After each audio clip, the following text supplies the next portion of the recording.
From being naked folks in the jungle to the privacy right activists that we all are today, I took you through the beautiful story in part 1 of how it all started with the postal services developing from Britain to India to China. Other than privacy of correspondence, most of the non-physical privacy-related talks from late 1800s to almost 1950s mostly revolved around consent on use of photographs as the tabloid culture focusing on celebrities started to become a thing. Felix versus OConnell is a famous case from France featuring celebrity actress Rachel on her deathbed. Rachel, celebrated for her compelling theatrical performances and flamboyant affairs, was much photographed during her life. Even Queen Victoria was her admirer. But soon after Rachel died, her family took an artist, Frederick O'Connell, to court because the artist had created a posthumous drawing of Rachel on her deathbed and was selling copies of it, even advertising about the drawings. Rachel's family argument was that the drawing was based on a photograph commissioned by Sarah, Rachel's sister, but that photograph was pretty private because Sarah had commissioned it only to preserve Rachel's memory for the family. The artist's argument was that because Rachel was a celebrity, it was okay to make public a drawing of her private photograph. And even from today's standards, some of you might be thinking, and it's a bit too much to take an artist to a court who has drawn an original drawing of a photo which was private. But guess what? The court decided in Rachel's family's favor. And even when at this point of time it may look like the French were obsessed with privacy rights way back in the mid-19th century, nowhere in this judgment was the phrase right to privacy used, even once. That would happen only 9 years later in the case Dumas versus Liebert. Alexandre Dumas, as some of us might know, was the author of the famous classic Three Musketeers. He fought a then famous court case preventing the publication of photographs that showed him in his shirt sleeves with the young American actress and celebrity figure Ada Menken. Even in US we had cases like those in France, one example being Manola versus Stevens in 1890. Just like Rachel, Manola happened to be a famous music theatre actress and she objected to the circulation of her photographs showing her performing in tights. Pretty tight case. Pretty bad joke. But the first time when the very phrase right to privacy was mentioned in some sort of a legal parlance was when two US jurists, Samuel D. Warren and Louis Brandeis, published an article in the Harvard Law Review titled The Right to Privacy.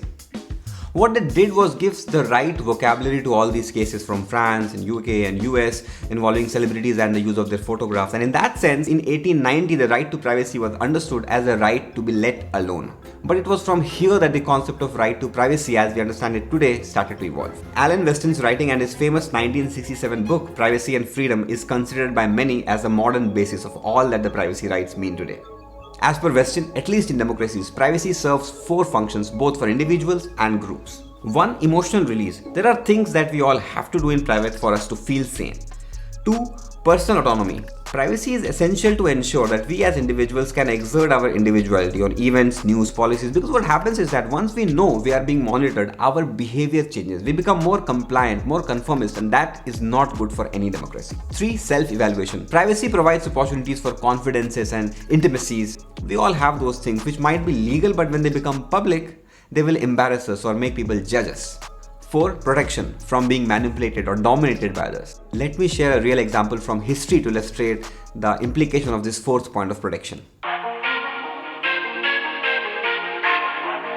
In the 1930s, census workers in Germany would go door to door filling out punch cards that indicated residents' nationalities, native language, religion, profession. These cards were then counted by the early data processors known as Hollerith machines manufactured by IBM's German subsidiary at the time. And guess what happened after this private information was put together? These IBM machines not only identified Jews but also ran the trains that transported them to the concentration camps. Almost 20 years before Westing wrote his 1967 book, the Universal Declaration of Human Rights 1948 had already included right to privacy as a fundamental right, and just so you know, it was a pretty globally accepted thing. Just look at the members of the drafting committee that approved this. They included representatives not only from US, France, UK, Canada and Australia, but also from Chile, Lebanon and China.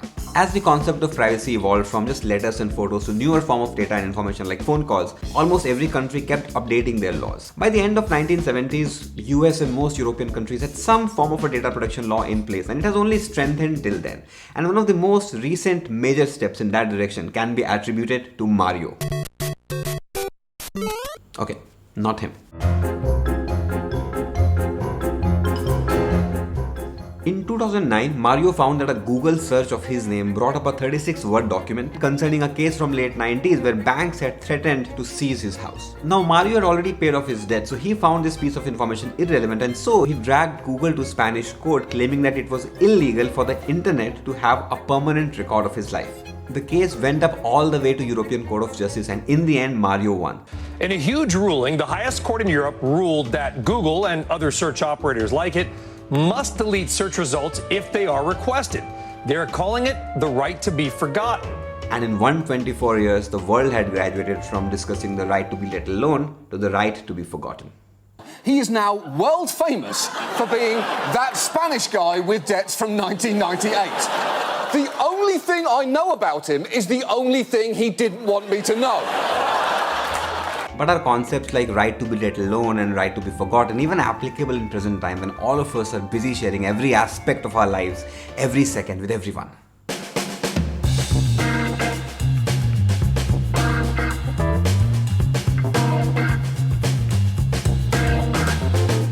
There is even a term for it, privacy paradox, the phenomenon in which online users state that they are concerned about their privacy but behave as if they were not. Is there really a paradox though? See, if someone wants to roam around naked and others don't have a problem with that, that person should be allowed to do that. Hey, check it out, check it out. Ugly naked guy's got a naked friend. Oh my God, that's our friend!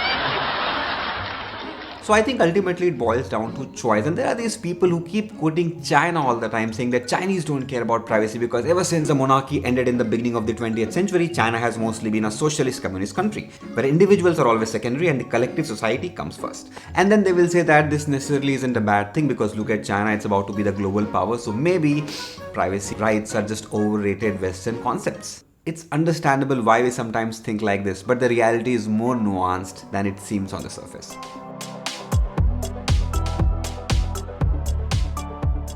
I mean, if Chinese really didn't care about privacy, their postal services probably would have had a different set of rules and ethics, but it wasn't the case as we saw. A poll of 10,000 Weibo users to gauge whether they value their online data, 86% responded that their privacy should not be violated, and over 50% saw data breaches as a major problem.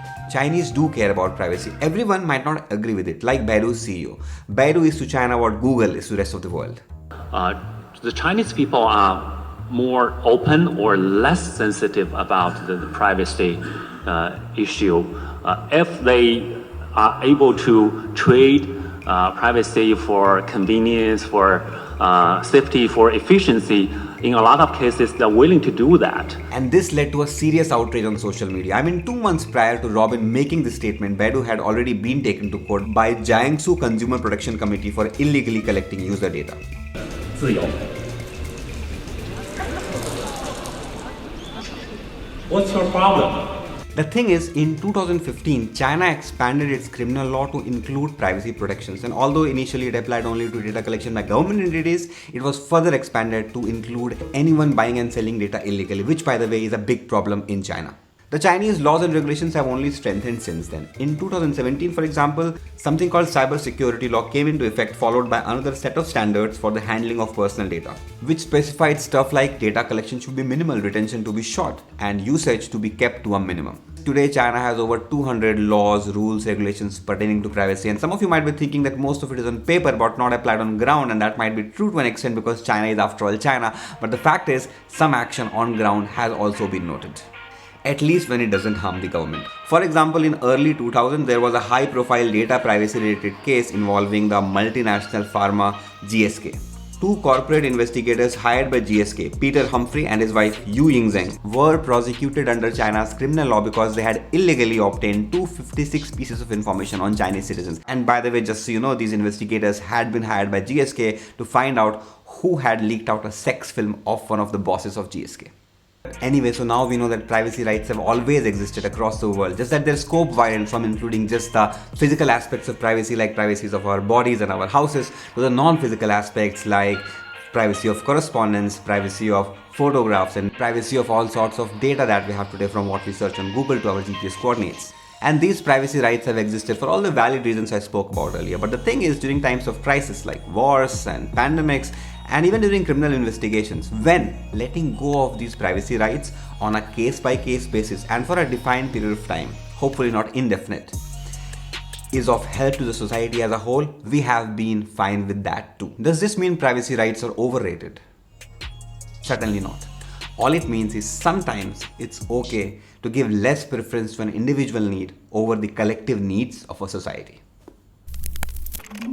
Hi, this is Amrit, your creative, funny, insightful storyteller. I make a lot of videos, I vlog about my life, I make short documentary films. 3-minute stories. Companies, non-profits, startups, schools, universities, they hire me to tell their stories or the stories of those they impact so that they can sell more, raise funds, attract people to work for them. And then there's the second type of stories where I go find amazing individuals doing amazing things, and they don't hire me as such, but I tell their stories because their stories deserve to be told. In fact, you can help me fund those stories at patreon.com/whatsapp. I come from an IIT business consulting background, but after a few years of corporate job, took a break to become a wedding photographer. I still shoot at weddings across India. There is something beautiful about creating art from weddings. There is something beautiful about creating art from anything.